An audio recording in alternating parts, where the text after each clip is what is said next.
compétition parce que blessure am bi taneegul.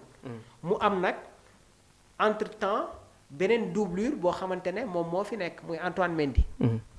te bu ñu fàtte ne que Pape bi muy lancé Antoine ak Ilaay Camara quasiment c'était la même période mais Antoine dafa réussir li nga xamante ne moom mooy ses débuts avec l'équipe nationale du Sénégal.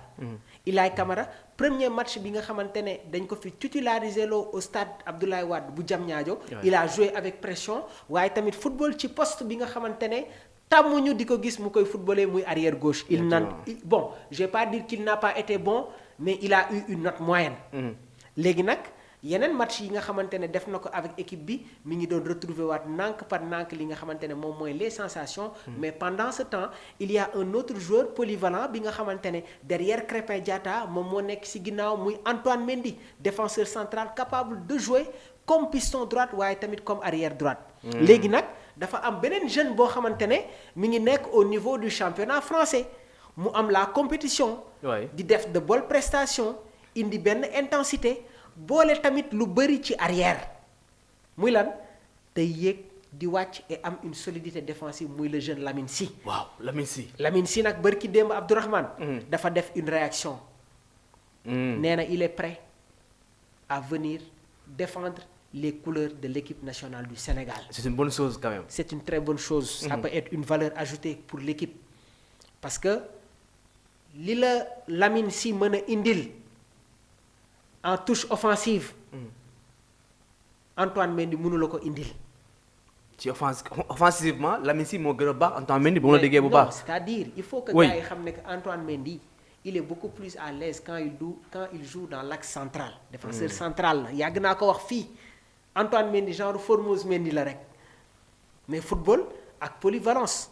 bien vrai que même quand il joue comme arrière droite. il a une très bonne assise défensive dafa am leen loo xamante ne tamit mi ngi ci moom mais ak ni Pape Bouna Thiaw di footballer cette vocation offensive là cette approche offensive là un joueur comme Lamine Sy peut nous faire du bien parce que genre Youssouf Sabaly la. te profil boobu aussi manqué woon nañ ko. waaw mais les Sénégalais am na si ñoo xamante ne ba tey ñu ngi réclamer le retour de Youssouf Sabaly. moo tax ma la profil boobu dañ ko manqué. donc soo amee un joueur. comme Lamine Sy. ak fenêtre mars bi nga xamante ne mi ngi suñu kanam. vu qu'on n'a pas encore Ilaay Camara. je pense que nekk na joueur boo xamante ne mun nañ ko dem jëli. très bien. et Lamine Sy gars yaa ngi koy seetaan. et déjà am nañu certitude ci moom. maanaam joueur bi xamal nañu ne que moom il veut jouer pour l'équipe nationale du Sénégal. déjà rek loolu surplus la. xam nga am na ay yenn joueurs yi nga xamante ne. ñi ngi leen di waxtaanee. ñi ngi leen di évoquer mais ba tey ñoom jotuñu def réaction ne pare nañu pour ñëw représenter les couleurs vert jaune rouge ak étoile. mais moom dafa génn ne.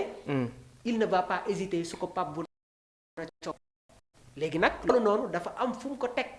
parce que aujourd'hui on est en train de juger les performances du joueur au niveau de la Ligue 1.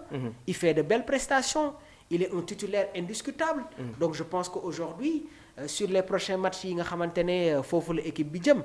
suñ ko woowee bu mu bett kenn de. bu bett kenn déedéet. très bien alors presque Mamour temps bi jeex na mais quand même on va parler un peu ci El Hadji Malick Diouf bi nga xam ne aussi tamit moom tamit mu ngi def des performances yu am solo ca West Ham moom aussi tamit daal dinay impose alors club am daal dinay gagné contre Burnley maa ngi koy wax sànq aussi mais tamit El Hadji Malick Diouf aussi moom tamit def des performances yu am solo muy confirmer aussi sa forme bi nga xam ne jëlee na ko ci CAN bi. waaw El Hadji Malick Diouf bi nga xamante ne bërki dem xam naa ne foofu lañ nar jeexal il a eu à faire une réaction sur la prochaine coupe du monde. waaw les objectifs du Sénégal lan mooy objectifu Sénégal ci coupe du monde bi. mu indi ci réponse ci objectif yi. oui waaw El Hadji Malick Diouf bi muy jugee championnat tchèque bi.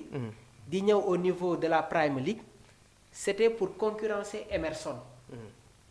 Emerson avant muy ñëw West Ham.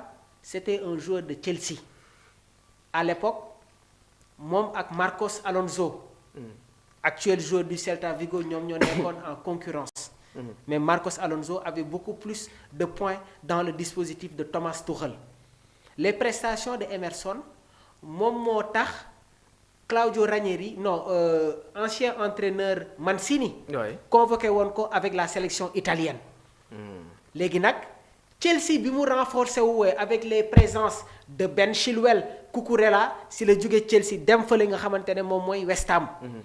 bi muy nekk West Ham il n'y avait pas trop cette concurrence là donc El Hadj Malick Diouf bi muy jógee fële di ñëw West Ham xamoon na ne que il doit batailler très fort pour avoir une place de titulaire dans le dispositif de Lopetegui. Parce que actuellement seen entraîneur Nuno Santos la ancien entraîneur de Nottingham Forest. léegi nag booy bi ñëw West Ham Emerson jóge West Ham dem Olympique de Marseille donc jamono jii nii El Hadj Malick Diouf concurrent directam Scarlett la un jeune joueur bi nga xamante ne mi ngi jóge sur les catégories jeunes de West Ham. c'est-à-dire c'est un joueur qui a l'identité du club mais foofu nag il y a une différence. léegi Nuno Santos bi mu teelee ñëw il n'avait pas trop la confiance il n'avait pas trop cette confiance envers le joueur. moo tax gis nañu ay match yoo xamante ne West Ham dafa dem récupérer Walters Peters bi nga xamante ne mi ngi doon jouer Southampton di ko football comme arrière gauche. mais El Hadj Malick Diouf de par ses performances ak critiques yi nga xamante ne tegoon nañ ko ci kawam surtout l'apport défensif bi mu ko liggéeyaatee Abdourahmane. oui. si la nekkaatee un titulaire indiscutable ci dispositif fu Santos mii nii. moom El Hadj Malick Diouf. waaw il a bien travaillé. waaw parce que quand il réussit à maintenir l'un des meilleurs attaquants du continent africain pendant 90 minutes, Mohamed Salah, quand même. c'est significatif. Quand El Hadj Malick Diouf réussit à contenir Brahim Diaz dans une finale pendant plus de 100 minutes, ça signifie quelque chose. waaye nag na gën a liggéey li nga xamante ne moom mooy expérience am. ak la manière de se comporter dans la surface de réparation. Ah oui. Pourquoi nga insister ci expérience bi ak aussi la manière de se comporter dans la surface de réparation. xam nga pour mu gagner expérience bi ça va pas être un problème. parce que déjà en équipe quand tu as Edouard Mendy. tu as Kalidou Koulibaly Idrissa Gana Gueye. ba pare sur ton même couloir nga am un joueur comme Sadio Mané li nga mën a jàng ci ñoom li mën a renforcer sa expérience. lu yomb la ça va pas être compliqué. beneen mbir bi tamit mooy la mentalité du joueur. dans les phases défensives dans les approches défensives il faut que tu sois très fort. foofu lañ ko doon critiquer. d'accord mais critique yi nga xamante ne mi ngi door a ni. ci match bi nga xamante ne El Hadj Malick Diouf livré woon na ko au stade des Martyrs face à Michak Elia. waaw défensivement oui Elia téye ko ci aile bi. dëpp dippi yóbbu ñëw gaa yëpp critiquer ko ma ne leen déedéet.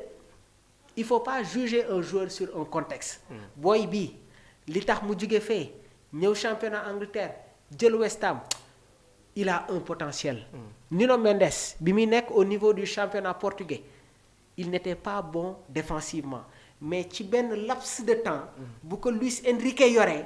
si la liggéeyee lu bëri si la liggéeyee lu bëri.